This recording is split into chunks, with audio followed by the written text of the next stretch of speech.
Shalom jemaat yang dikasihi Tuhan, kita bertemu di Salam Pagi.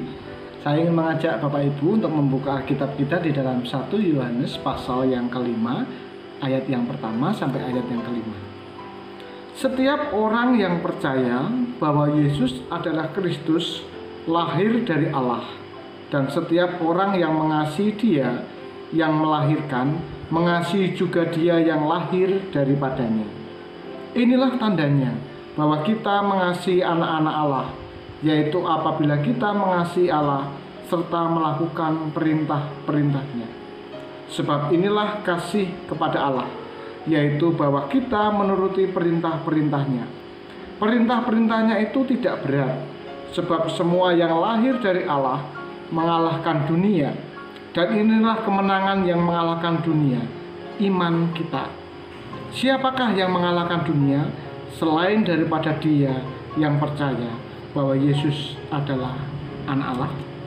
Bapak Ibu, banyak orang yang memahami kalimat atau kata menjadi anak Allah, dilahirkan oleh Allah secara sempit. Maksud saya begini, predikat anak Allah hanya dipahami oleh beberapa orang, terutama jemaat Tuhan, sebagai penerima berkat.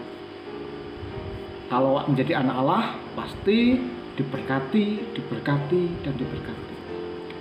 Tetapi melalui teks ini kita diingatkan bahwa menjadi anak Allah, dilahirkan kembali oleh Allah, bukan hanya untuk menerima berkat. Terlebih daripada itu, ada sesuatu yang baru, perubahan hidup baru dalam kehidupan orang percaya, yaitu relasi dengan Allah yang diperbarui. Hubungan antara bapa dengan anak, relasi kasih itu ada, relasi yang baru setelah seseorang dilahirkan oleh Allah. Nah, ini yang seringkali diabaikan oleh sebagian orang yang hanya fokus kepada berkat dari seorang anak itu. Tetapi di dalam teks ini kita diingatkan bahwa seseorang yang masuk dalam relasi dengan Allah menerima tanggung jawab baru, bukan hanya menerima hak, tetapi menerima tanggung jawab baru, yaitu mengasihi Allah dan mengasihi yang lainnya. Tentu perintah ini tidak bisa diabaikan, Bapak Ibu, bagi kita sebagai orang percaya.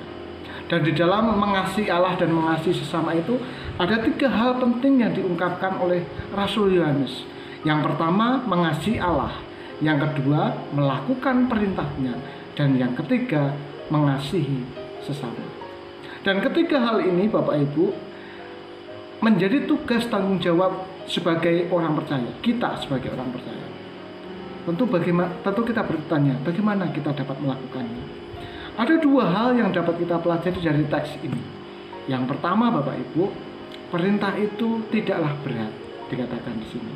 Kenapa?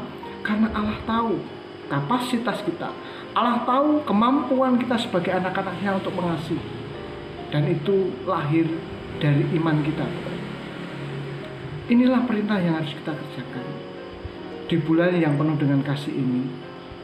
Kasih kita kepada Allah harus kita tunjukkan melalui kasih kita kepada sesama. Percuma kalau kita hanya mengasihi Allah tetapi tidak mengasihi sesama, bukan hanya dalam perkataan, tetapi juga melalui tindakan. Dan yang kedua yang dapat kita pelajari adalah kita bertumbuh di dalam iman. Ini yang menarik, Bapak Ibu. Di dalam Kristus, setelah kita dilahirkan kembali, kita diperbaharui terus dalam iman. Dan di dalam iman inilah dikatakan di dalam ayat yang ketiga, dan inilah kemenangan yang mengalahkan dunia, iman kita. Jadi Allah memberikan modal kepada kita untuk dapat melewati tantangan apapun, yaitu dengan iman kita. Untuk itu kita terus harus memperbaharui iman kita sebagai bukti kasih kita kepada Allah. Kita pun harus mengasihi sesama. Menjadi anak Allah bukan hanya menerima hak-hak istimewa, tetapi membangun relasi baru dengan Allah. Hubungan antara Bapa dan Anak, dan itu diwujudkan dalam kasih kita kepada sesama. Kiranya di bulan yang penuh dengan kasih sayang ini, bulan diakonia ini, kita terus mengupayakan kasih itu dalam kehidupan kita, di tengah-tengah keluarga, di tengah-tengah gereja, di tengah-tengah masyarakat, di tengah-tengah situasi pandemi ini. Mari kita terus menaburkan kasih dan menaburkan cinta kasih kepada sesama kita. Tuhan Yesus memberkati. Mari kita berdoa. Bapa di surga, terima kasih untuk berkat-Mu yang begitu luar biasa.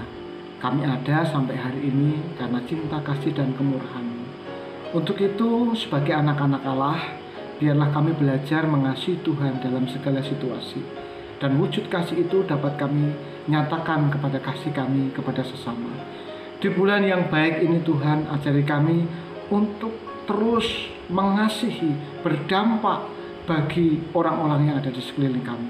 Melalui perkataan kami, melalui tingkah laku kami, bahkan melalui pikiran kami yang tidak dapat dilihat orang lain.